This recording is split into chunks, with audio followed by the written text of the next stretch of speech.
الله أكبر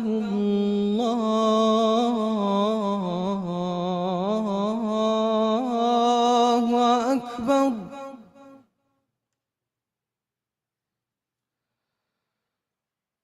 أشهد أن لا إله إلا الله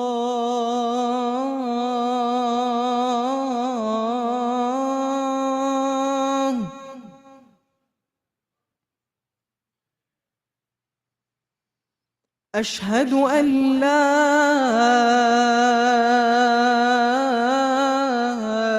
إله إلا الله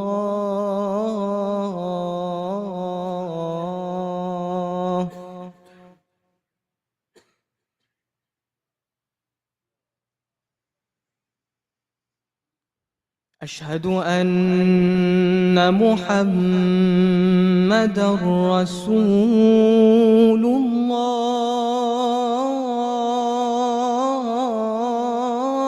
الله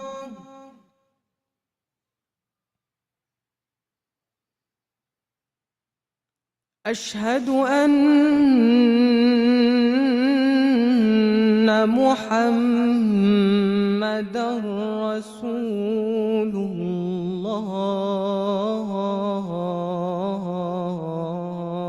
الله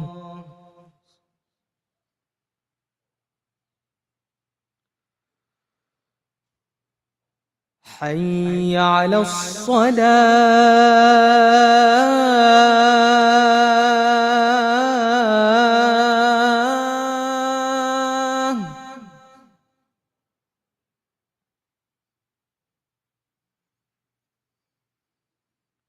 حي على الصلاة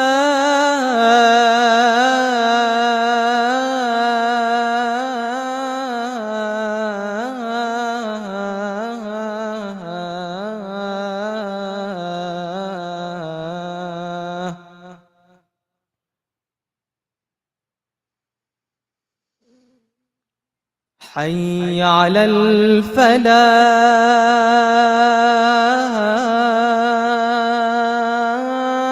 الفلاح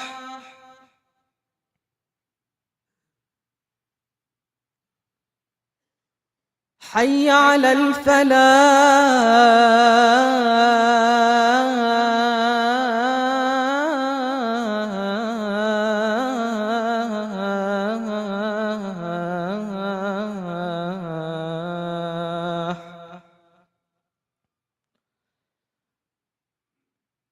الله أكبر الله أكبر لا إله إلا الله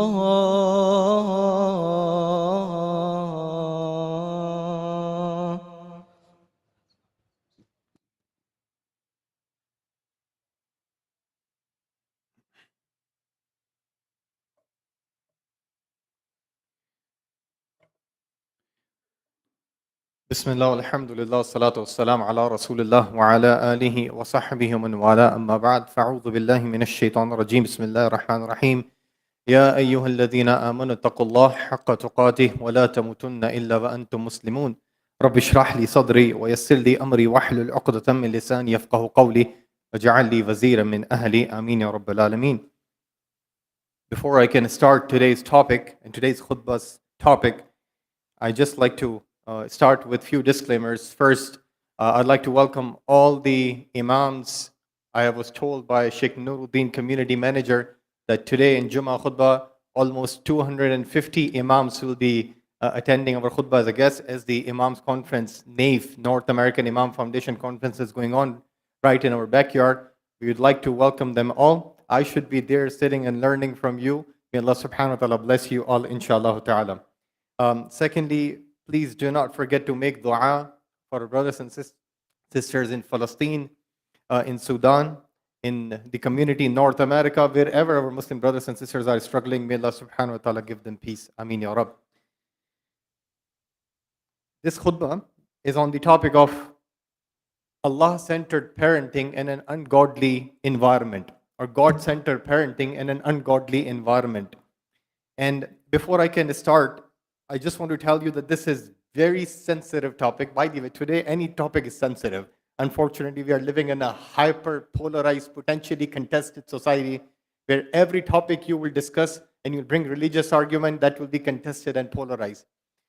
But this particular topic, how to parent a child from an Allah-centered parenting in an ungodly environment, is particularly sensitive for three different reasons.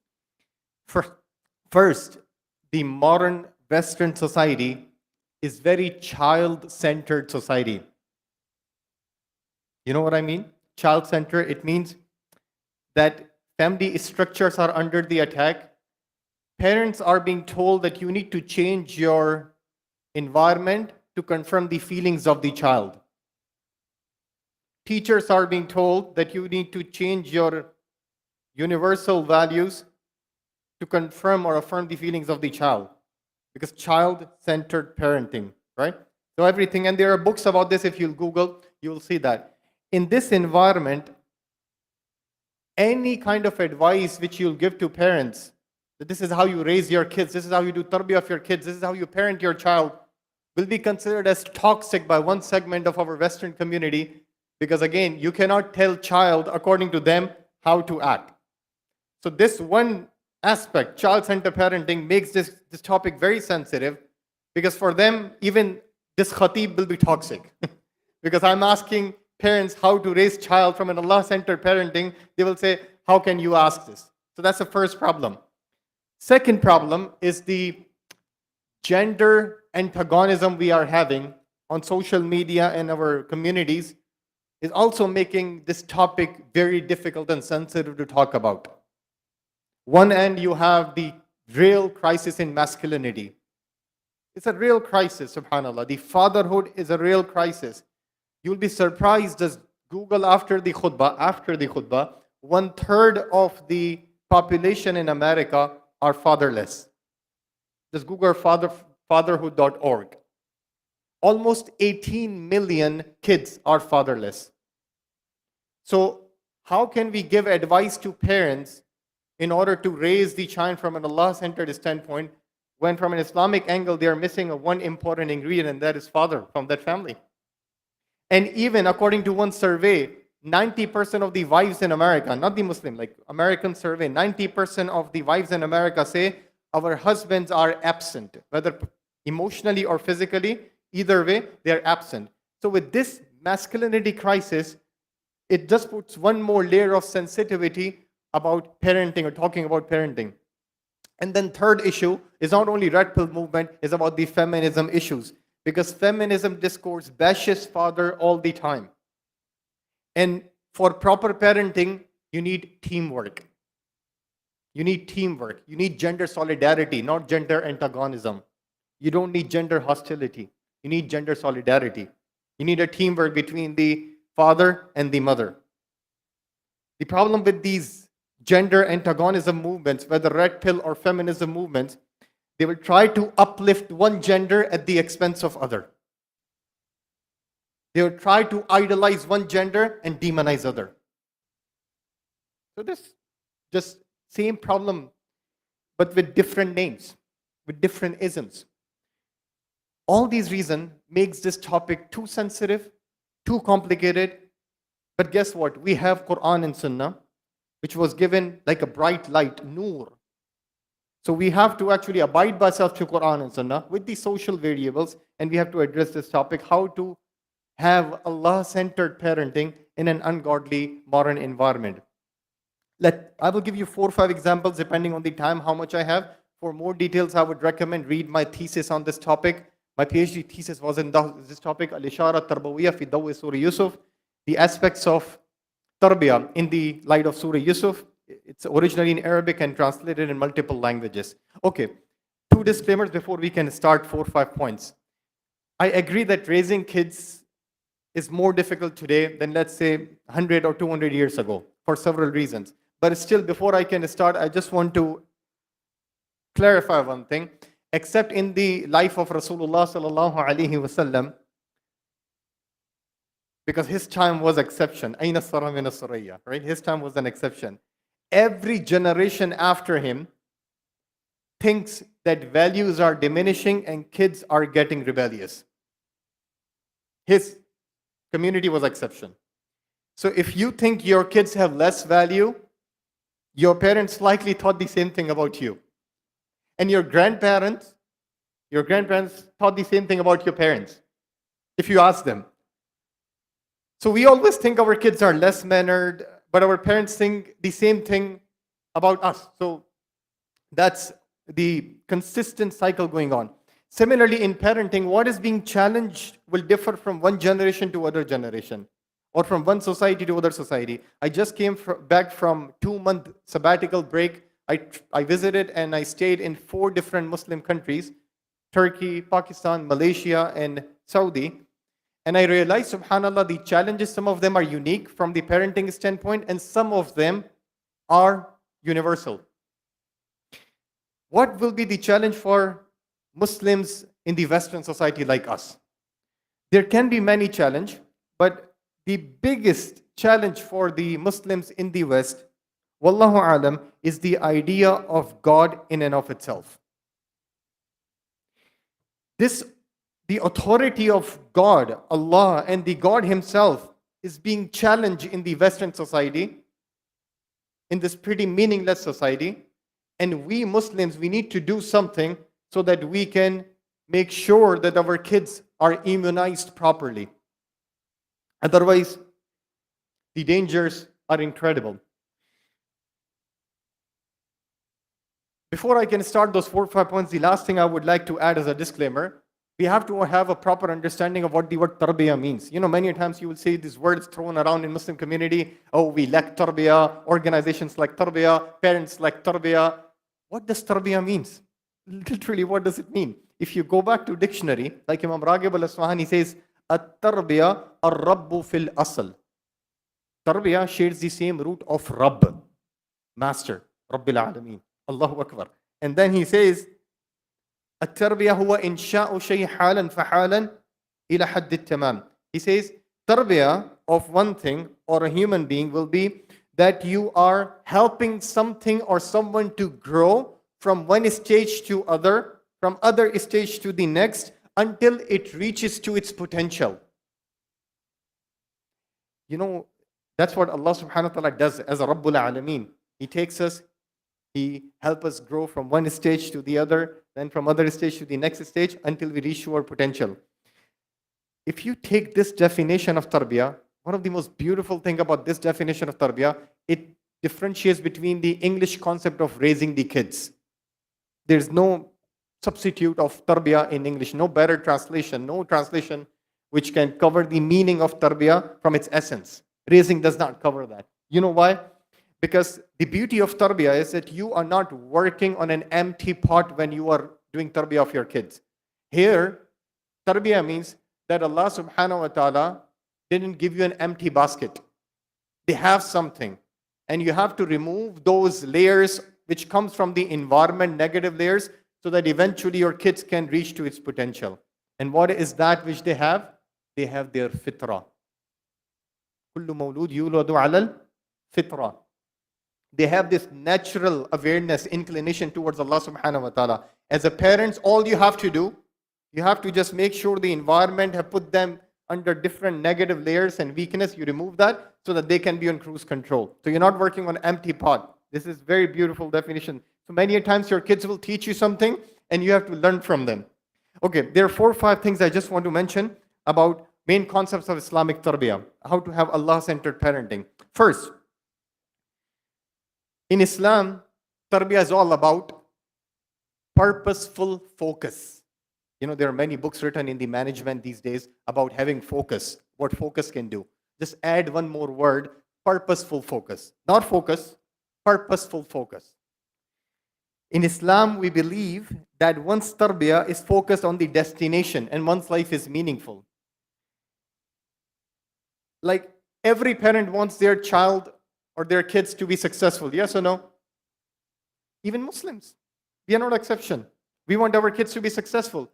But we have to redefine what success is in this materialistic world. For us, success is in this dunya? Absolutely. رَبَّنَا آتِينَا فِي الدُّنْيَا حَسَنَةً. But the eventual, eternal success is in akhirah.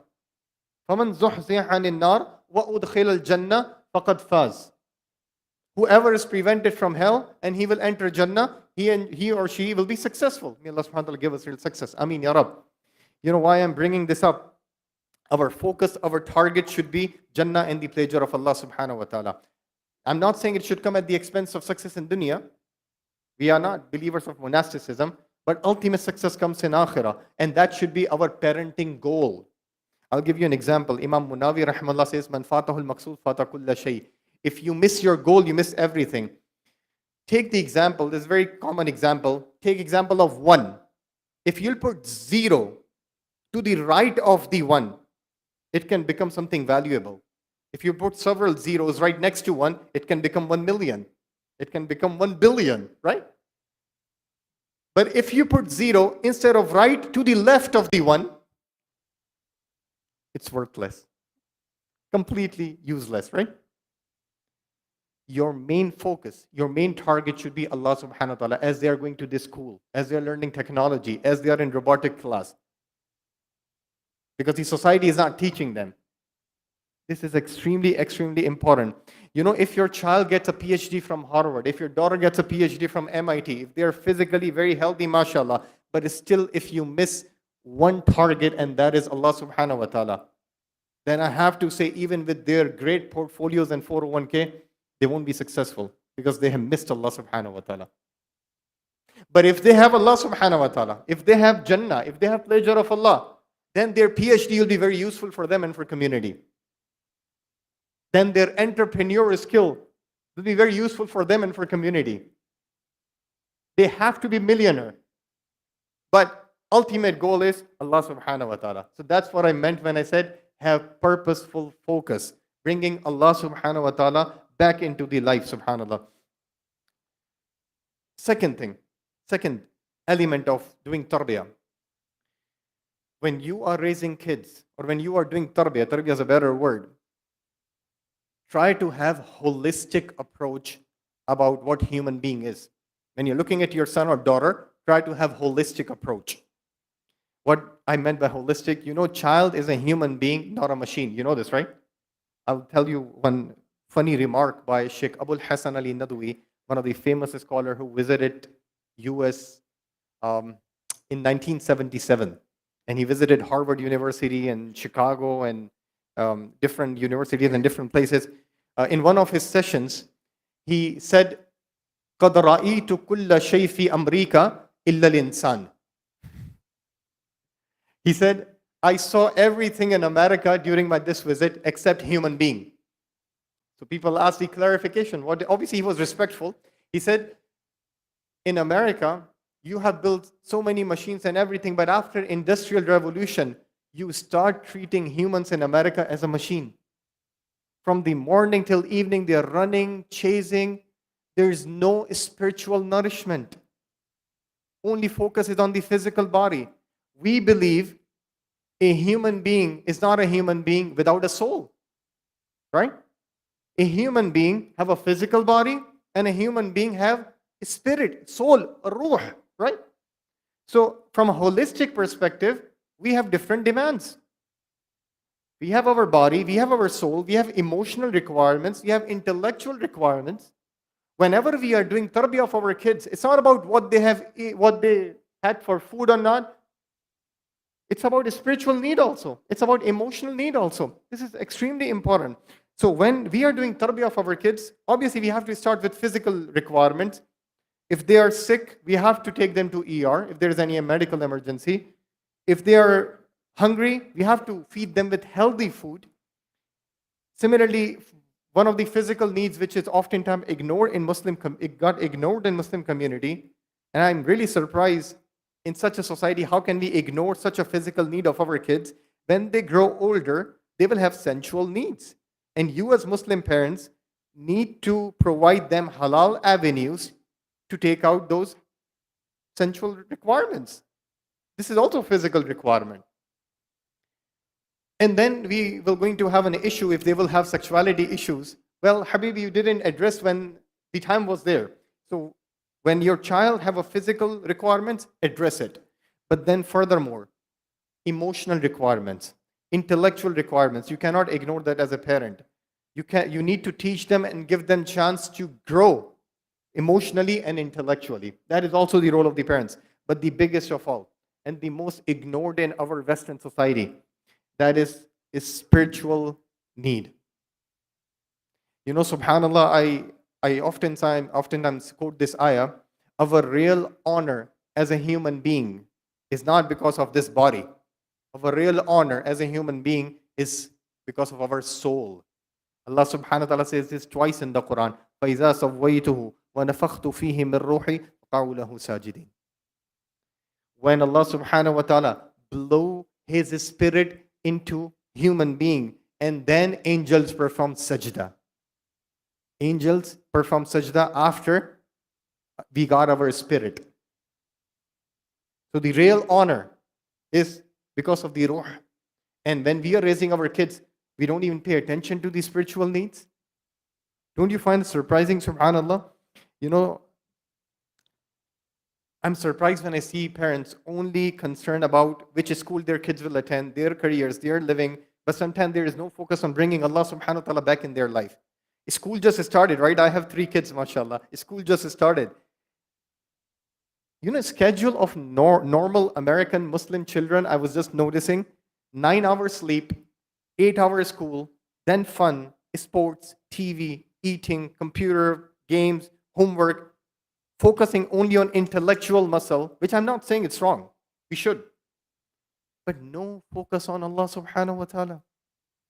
And the society won't give them that focus because the society have rejected Allah subhanahu wa ta'ala from the public life. They don't even have 20 minutes to pray daily. And we parents don't even remind them. We are waking them up for school at 7:30 a.m., but we are not waking them for Fajr at 6:45. This tells our priorities. Where is Allah in their schedule? Means I would add to Shaykh Abul Hasan Nadwi, قَدْ رَأَيْتُ كُلَّ شَيْءٍ فِي أَمْرِيكَ إِلَّا اللَّهِ. Means we see everything in America, luxuries and great cars and everything except spirituality and Allah subhanahu wa ta'ala in our life.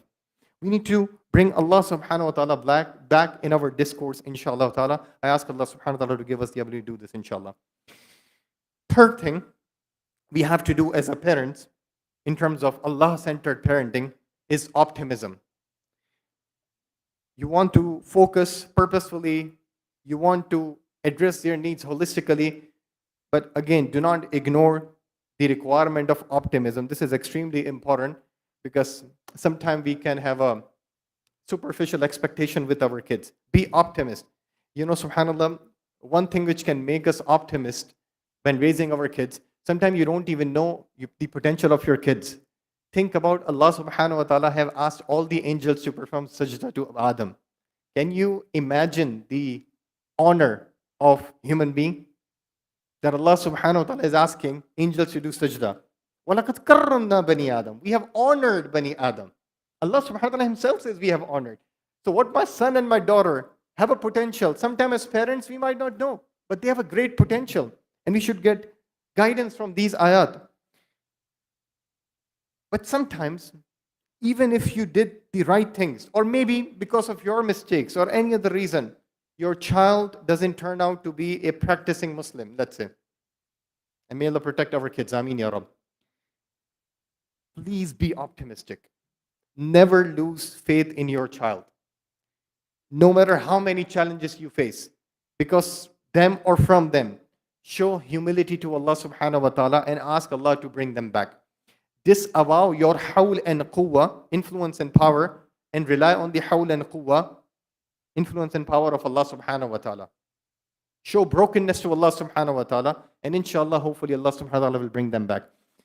But sometimes it may happen that they will never come back. Do we have such precedent in the Quran? Go and read Surah Hud. Don't we have the story of Nuh alayhi salatu wassalam? If that happens, You will be like Nuh alayhi salam, that you did everything, but still Allah subhanahu wa ta'ala decided something else. So there is no blame on you. May Allah subhanahu wa ta'ala protect all of our kids. Ameen ya Rab. So be optimistic, have faith in the potential of your child, and ask Allah subhanahu wa ta'ala to give us the ability to do Allah-centered parenting. Ameen ya Rab.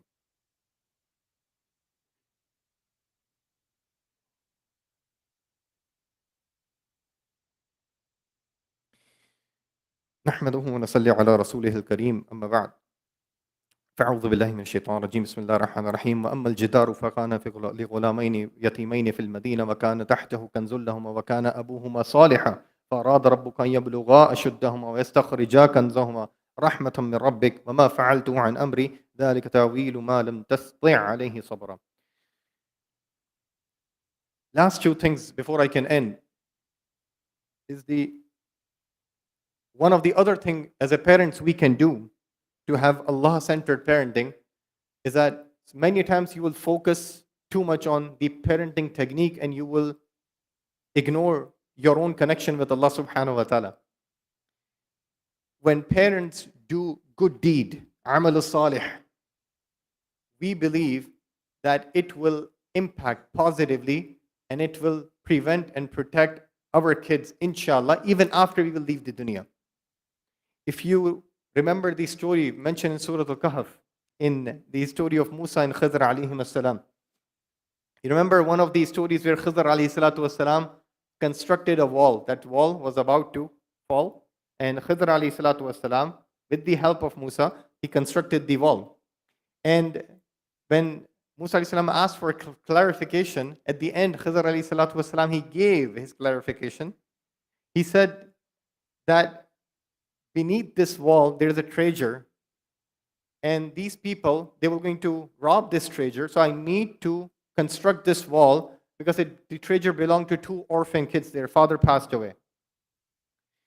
And I need to construct the wall so that when these two orphan kids, when they will grow and become mature and adult, they can get their stuff back. So we need to provide financial security.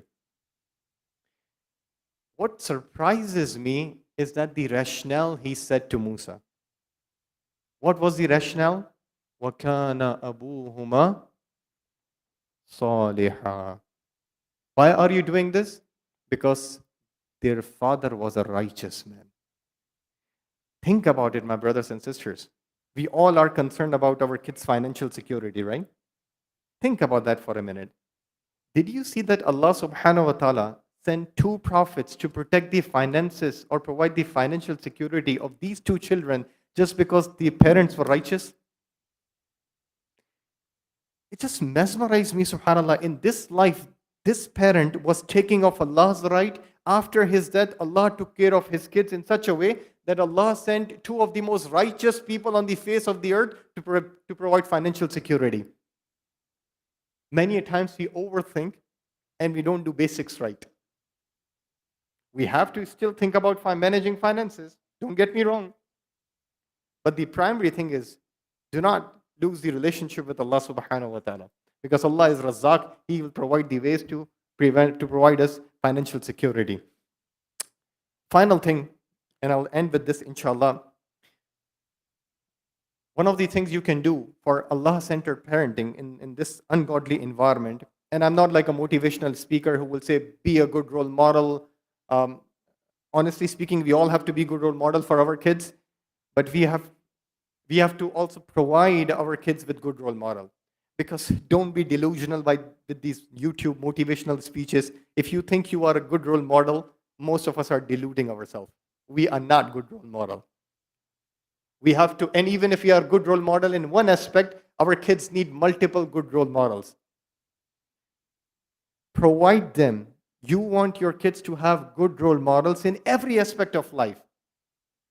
No one around you can be a perfect role model. Introduce them with the life of Prophet Muhammad and companions, sallallahu alaihi wasallam, wa ridwanullahi alayhim ajma'in. Introduce them. They should have imaginary friends like Abu Bakr and Umar and Usman and Ali and Khalid and Walid and Abu al-Jarrah and all those people.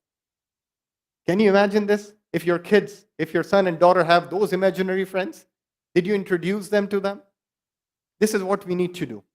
Really what we need to do to make sure that they have Allah-centered parenting, emotional attachment with Allah subhanahu wa ta'ala, so that eventually they can feel Allah subhanahu wa ta'ala in their life. I ask Allah subhanahu wa ta'ala to protect our kids. Remember this, my brothers and sisters, it's easy to become a parent, but it's difficult to parent a child in our society. I ask Allah subhanahu wa ta'ala to give us tawfiq and sadat to raise our kids, to do the tarbiyah of our kids properly.